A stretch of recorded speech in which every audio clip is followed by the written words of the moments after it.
నమస్కారం. ఈ విశ్లేషణకు స్వాగతం. ఈ రోజు మనం తిరుపతిలో అత్యంత వైభవంగా జరిగే గంగమ్మ జాతర వెనక ఉన్న వింతలు, విశేషాలు అలాగే ఒక పెద్ద మిస్టరీని ఛేదించబోతున్నాం. పురాణాల కాలం నాటి చరిత్ర నుంచి నేడి ఆధునిక కాలం వరకు ఎక్కడా ఆగకుండా వస్తున్న తాతయ్యగుంట గంగమ్మ జాతర గురించి డీటెయిల్డ్గా తెలుసుకుందాం. అసలీ అద్భుతమైన కథేంటో ఇప్పుడు చూద్దాం.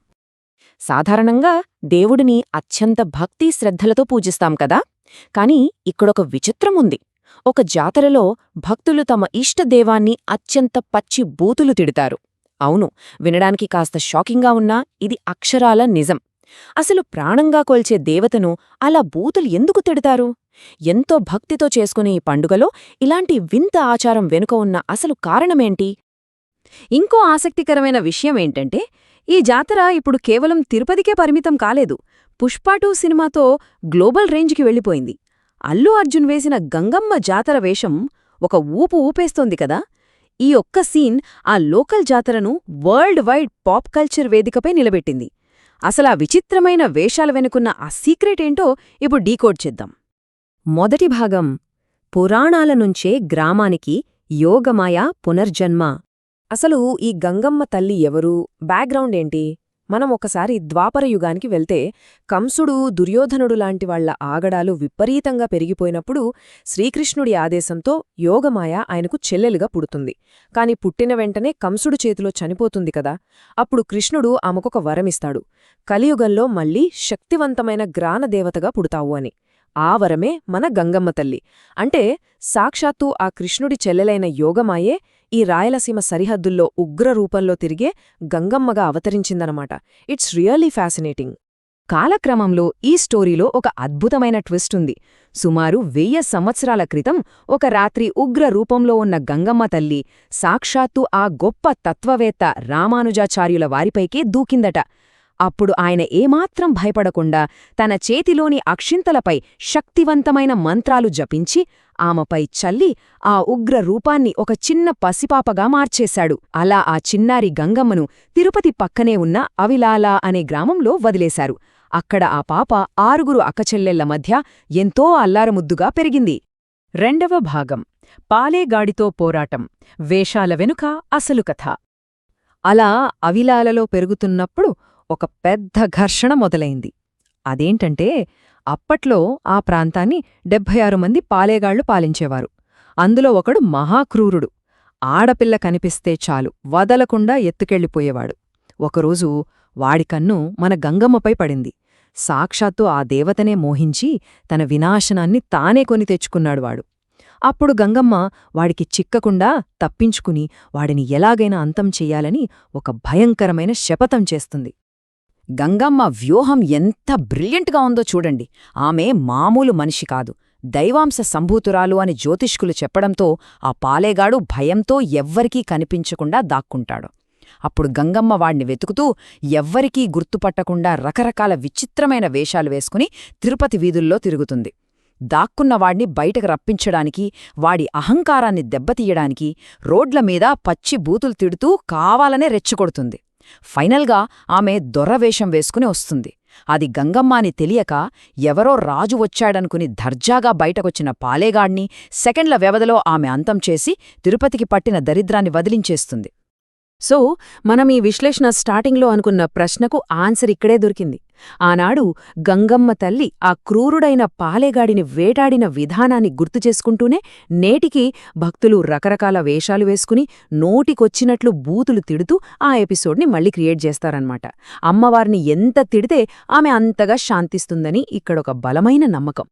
మూడవ భాగం, నరబలి నుంచి దైవిక బంధనం వరకు. పాలేగాడి వధ తర్వాత ఆ ప్రాంతంలో కరువు, మస్సూచీలాంటి భయంకరమైన అంటువ్యాధులు వ్యాపించాయి. అప్పుడు గంగమ్మ తల్లి ఆ వ్యాధులను తాను తీసుకోవాలంటే ఏటా జాతర చేసి ఒక మనిషిని బలి ఇవ్వాలని కోరింది. అలా పాత ఆచారం ప్రకారం ఏటా నరబలి జరిగేది. కాని వెంకటేశ్వరస్వామి భక్తులైన తాతాచార్యుల వారు తమ శిష్యులతో అక్కడికి వచ్చినప్పుడు ఆ ఘోరాన్ని ఎలాగైనా ఆపాలనుకున్నారు. వెంటనే ఆయన నారాయణ కవచాలు అనే శక్తివంతమైన మంత్రాలను ప్రయోగించి అమ్మవారి పవర్ను ఆపేశారు. ఎర్రగా కాలిన ఆ కవచాలతో గంగమ్మ తల్లిని ఒక విగ్రహంలో బంధించి ఆ నరబలి ఆచారానికి ఎప్పటికీ ముగింపు పలికారు. అలా బంధించిన విగ్రహాన్ని తాతాచార్యులవారు తిరుపతిలోని ఒక గుంట అంటే ఒక చెరువు దగ్గర ప్రతిష్ఠించారు. ఆయన ప్రతిష్ఠించారు కాబట్టే ఆ తల్లికి తాతయ్య గుంట గంగమ్మ అనే పేరు అలా స్థిరపడిపోయింది. ఈ ఆధునిక ఆలయం నేడు మనం తిరుపతిలోని పెద్దకాపు వీధిలో చూడొచ్చు. ఇక్కడొక ఫనీ ఇన్సిడెంట్ కూడా ఉంది.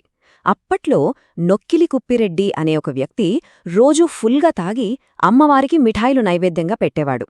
గుడి వెనుక ఉన్న పిల్లలు వచ్చి అవి తినేస్తే అమ్మవారి స్వయంగా తిన్నారని తెగ మురిసిపోయేవాడు. ఒకరోజు వర్షం వల్ల పిల్లలు రాలేదు. స్వీట్స్ అలాగే ఉండిపోయాయి. తాను తెచ్చినవి అమ్మవారు తినలేదని కోపంతో ఒక రాయి తీసుకుని అమ్మవారి ముక్కుపై గట్టిగా కొట్టాడు. ఆ దెబ్బకు ముక్కు కొద్దిగా నొక్కుకుపోయింది. తర్వాత రత్నవేలు మొదలియార్గారు సిమెంట్తో దాన్ని రిపేర్ చేశారు. నమ్మశక్యం కాని విషయమేంటంటే ఇప్పటికీ ఆ అమ్మవారి ముక్కు కొనపై ఆ సిమెంటు పూత మనకు స్పష్టంగా కనిపిస్తుంది. 4వ భాగం ఆధునిక జాతర శతాబ్దాల విచ్ఛిన్నం కాని సంప్రదాయం. ఈ జాతర ఎప్పుడు ఎలా జరుగుతుందో చూస్తే అక్షరాల 900. ఈ తాతయ్యగుంట గంగమ్మ జాతరకు దాదాపు 900 ఏళ్ల అద్భుతమైన చరిత్ర ఉంది. సాక్షాత్తూ ఏడుకొండల వెన్కన్న చెల్లెలు గదా, అందుకే ప్రతి ఏటా తిరుమల నుంచి అమ్మవారికి సార రావడం ఒక ఆనవాయితీ. జాతర జరిగే ఈ వారం రోజుల పాటు తిరుపతి వాసులు ఎవరూ ఊరి పొలిమేర దాటరు. ఈ కఠినమైన రూల్ని వాళ్లు నేటికీ తూచా తప్పకుండా పాటిస్తారు. ఇక ఈ జాతరలో మెయిన్ అట్రాక్షన్ ఈ వేషాలే. భక్తులు వరుసగా బైరాగి, బండ, తోటి, మాతంగి, సున్నపు కుండలు మరియు ఫైనల్గా దొరవేషం వేసుకుని అమ్మవారిని దర్శించుకుంటారు.